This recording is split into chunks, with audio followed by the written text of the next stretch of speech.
Hello friends, I'm Mukesh Goyal. I hope कि आप सारे बहुत अच्छे हैं। और फ्रेंड्स, आपको एक इन्फॉर्मेशन देनी थी जो नीट और अपने जेई के स्टूडेंट्स हैं उनके लिए।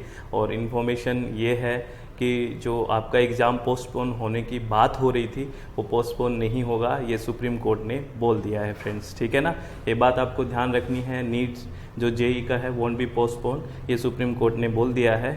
और इन्होंने एक बात और भी बोली है कि कोविड तो हो सकता है कंटिन्यू रहे।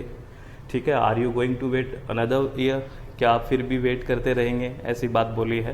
तो जैसे सुप्रीम कोर्ट ने बोला है फ्रेंड्स, वैसे ही आपको भी तो काम करना है। क्योंकि एक्चुअली में ऐसा होता है कि जब कोई एग्ज़ाम पोस्टपोन की बात होती है तो आप पढ़ाई भी छोड़ देते हैं कि ऐसे तो हो ही जाएगा हो जाएगा। तो इस तरह से सिलेक्शन होना बड़ा मुश्किल हो जाएगा। पहली इन्फॉर्मेशन तो आपको ये है कि पोस्टपोन नहीं होगा, ये सुप्रीम कोर्ट ने बोल दिया है फ्रेंड्स। दूसरी बात ये कि अब क्या करें, क्योंकि कुछ स्टूडेंट्स ने ऐसा हो सकता है कि पढ़ाई छोड़ दी हो या इस आस में बैठे हो कि पोस्टपोन हो जाएगा।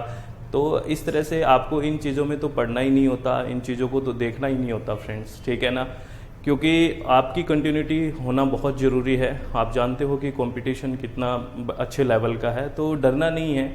अब आप पेशेंस रखें, अपने आप को, अपने चित्त को शांत रखें कि ठीक है, अगर पढ़ाई डिस्टर्ब भी हुई है, जिसकी डिस्टर्ब नहीं हुई तो बहुत अच्छी बात है। अगर किसी की डिस्टर्ब भी हुई है तो अब घबराने की ज़रूरत नहीं है।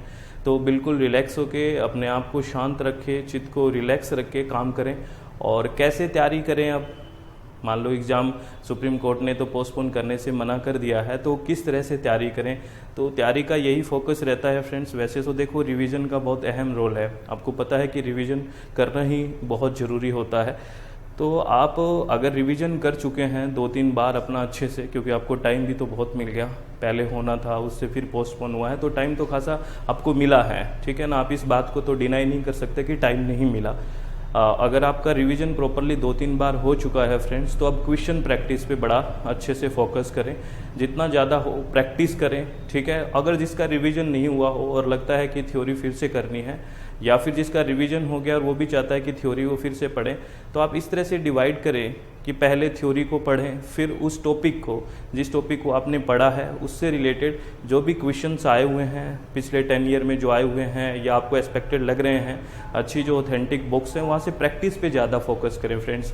अब बहुत ज़्यादा थ्योरी पे फोकस ना करें फ्रेंड्स। हाँ, मेरी बात समझ रहे हैं ना मैं क्या कहना चाह रहा हूँ। क्योंकि आपके कंसेप्ट कहाँ क्लियर होंगे, जहाँ आप प्रैक्टिस करना शुरू करोगे। जब आप थ्योरेटिकल चीज़ें पढ़ते जाते हो ना, तो इतने अच्छे से कंसेप्ट क्लियर नहीं हो पाते हैं। ठीक है, बार बार रिवीजन अच्छी बात है, लेकिन रिवीजन के साथ साथ आपकी अगर प्रैक्टिस हो प्रॉपर वे में तो बेहतर आपका रिजल्ट आएगा। तो मैं आपसे यही मैसेज देना चाहता हूँ फ्रेंड्स कि अपने आप को रिलैक्स रखना।